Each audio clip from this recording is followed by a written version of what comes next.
Summer 2025 wasn't supposed to go down in British history as a season of chaos. It was meant to be another routine few months for the UK border force, a time when officers usually deal with vacation traffic, ferry lines, and customs checks. But instead, this summer turned into an all-out war. By the end of August, officials had seized over £1 billion worth of cocaine, the largest total haul ever recorded in the United Kingdom. What started as isolated seizures in Liverpool and Felixstowe became a rolling avalanche of raids, arrests, and revelations that shook the foundations of Britain's maritime trade. It began quietly in early June. A shipment marked organic coffee beans from Colombia arrived at the port of Felixstowe. On the surface, everything looked legitimate. The paperwork, the customs codes, even the supplier's trade history. But when officers opened one of the containers, a faint chemical odor hit the air. Beneath the neatly stacked coffee sacks were hundreds of compressed white bricks. Field tests confirmed the unimaginable. Over 700 kilograms of high-purity cocaine, worth an estimated £55 million on the street. That would have been enough to make headlines on its own. But before the week was over, another seizure followed, this time at Liverpool Docks, where an apparently unrelated cargo of frozen pineapples concealed an even larger stash, 1.2 tons, traced to a Panamanian shipping route. Suddenly, something clicked within the National Crime Agency's intelligence network. These weren't random shipments. They were coordinated, and they were part of something far bigger.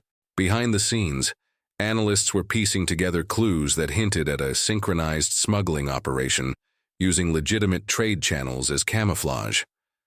Shipping manifests had been cloned, companies fabricated, and customs systems manipulated with frightening precision. The same software used for legitimate logistics tracking was being hijacked by traffickers, their data mirrored, their tracking IDs copied, their routes replicated.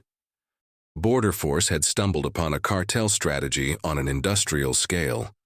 By mid-July, the operation's scale had expanded beyond anything the UK had ever seen. Customs at Southampton, London Gateway, and T-Sport began flagging similar irregularities. Containers that were slightly overweight, barcodes that didn't match their digital twins, or minor inconsistencies in refrigeration temperature logs. One officer later said, "They got so clever they were faking condensation readings on cold storage containers to make them look legitimate." The busts started piling up. At London Gateway, a shipment of avocados revealed another 850 kilograms. At Southampton, a textile import from Brazil was hiding 1.5 tons of compressed cocaine blocks within the fabric rolls. Each seizure came from a different exporter, different destination, and different carrier line. But the pattern was unmistakable. The NCA realized they weren't just intercepting cocaine shipments. They were intercepting a single coordinated flood, timed to hit multiple UK ports during the summer rush, when inspection rates drop and workloads surge. The plan was brilliant in its simplicity. Overwhelm the system. Smugglers bet that customs wouldn't have the manpower to check every container. But the one thing they didn't account for was new AI-driven cargo analytics, recently rolled out by the UK Border Force in 2025. These systems cross-referenced data points, from shipping routes and company history to minute weight discrepancies, and flagged impossible trade combinations. That's how a random shipment of Peruvian textiles triggered an alert in July. When investigators opened it, they found 2 tons of cocaine, vacuum-sealed and marked with a jagged symbol. A trident, the signature of the Los Marineros Syndicate, a rising South American trafficking network that had recently expanded into Europe. By August, it was clear that the UK had just dismantled a continental-scale narcotics pipeline. Over 6.4 tons of cocaine had been seized in less than 90 days. Street value, £1.04 billion. For context, that's enough cocaine to supply the entire UK market for over 3 months. To put it another way, if even one of these shipments had slipped through, it could have generated tens of millions for cartels and their European affiliates. The details were staggering. In some cases, traffickers had used AI-generated company websites to pass compliance checks. Their documentation was flawless. Customs stamps, contact numbers, trade references, even fake employee profiles on LinkedIn. "It's like fighting ghosts," said one NCA analyst. "Every company we looked up was technically real, until you called the number and it went nowhere." But what stunned investigators most was the level of logistics expertise. These weren't crude smugglers stuffing drugs into tires or fuel tanks. These were people who understood global freight systems, blockchain tracking, and supply chain algorithms. They had insiders at ports, access to scheduling systems, and knowledge of inspection cycles. Essentially, the cartels had built their own parallel trade network, shadowing the legitimate one. Then came the twist. During forensic accounting of one seized container's paperwork, investigators discovered a recurring payment link to a London-based import consultancy, registered under a high-end business address in Mayfair. On paper, the company specialized in import optimization and customs brokerage. In reality, it was a shell firm laundering cartel money through property investments. Hidden within its encrypted files was correspondence between UK brokers and Latin American financiers, discussing cargo insurance, diversion tactics, and timing cycles. The implication was explosive. Organized crime had infiltrated the very systems designed to regulate trade. By the end of summer, dozens of arrests had been made.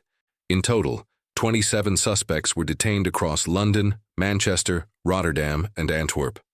Among them were freight coordinators, financial intermediaries, and even 2 dock workers who allegedly provided quiet clearance in exchange for cryptocurrency payments. The border force nicknamed the ongoing investigation Operation Triton, a nod to the trident logo found on the cocaine bricks. Public reaction was swift and divided. Some praised the border force and NCA for the largest coordinated seizure in national history. Others expressed alarm that £1 billion worth of cocaine had nearly slipped through the cracks undetected. Opposition MPs called for an urgent review of port security and digital customs systems, warning that traffickers were out-innovating the government with technology and insider manipulation.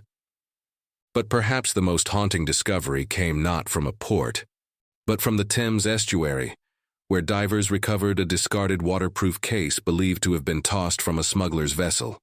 Inside were encrypted flash drives containing shipment codes for at least 8 more containers, meaning the busts may have only scratched the surface.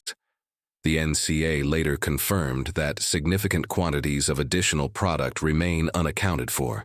Behind closed doors, senior officials admitted something sobering. The record-breaking seizures were not just a victory, but a warning. Cartels were evolving faster than ever, using drones for port surveillance, AI to simulate trade identities, and digital currencies to erase financial trails. The summer's billion-pound bust proved that Britain was both target and battleground in the new era of global narcotics trade. As autumn approached, news outlets around the world began calling it the Summer of White Gold. Editorials compared it to America's Prohibition era, except this time, the fight wasn't against liquor smugglers with Tommy guns, but against invisible networks operating through encrypted data and offshore accounts. Still, amid the chaos, there were quiet victories. At Felixstowe, the officers who made the first discovery were commended by Parliament for their vigilance. "One anomaly caught," said a Border Force spokesperson, "prevented hundreds of millions of pounds from feeding organized crime." And perhaps that's what this entire operation came down to. A battle fought not in the open streets, but in warehouses, shipping yards, and computer terminals. By the time September rolled around, the NCA's Director General summarized the operation best. "We didn't just seize cocaine. We seized the future of how organized crime thinks, and now we know their playbook." The UK's record-breaking £1 billion cocaine seizures marked more than a headline. It marked a shift in how the world understands crime in the digital age. No longer confined to back alleys or secret labs, the new cartel empire moves in spreadsheets, shipping routes, and AI-generated trade data. And for every port worker, every customs officer, and every analyst scanning through cargo codes, the summer of 2025 was a grim reminder that the front lines of the drug war aren't just physical anymore. They're algorithmic. If you found this breakdown gripping, Subscribe for more real-world investigations into the billion-dollar underworld, where every shipment tells a story, and the next breakthrough could rewrite how we fight global crime.